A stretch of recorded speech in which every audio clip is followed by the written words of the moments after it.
சின்ன இடை நீயும் தொட்டு சீண்டுவதில் நாணம் விட்டு நான் ஒரு கிறக்கத்துல கதை படிக்கிற நேரம்.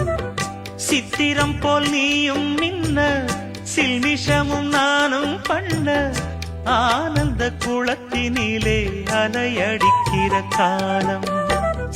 உன்னை எண்ணி ஏங்கி இருந்தேன் உன்னிடத்தில் என்னை இழந்தேன். கண்ணிரண்டும் பூத்து கிடந்தேன் கட்டில் வர காத்து கிடந்தேன். வாலிபம் தவம் இருந்த வேளை வந்ததையா. இள மனசு இனி உனத்தான் விடுமோ நடு சாமத்தில சாமந்திப்பூ ஆள சத்துது என் நெஞ்ச உசுக்குது. நல்ல ராத்திரியில்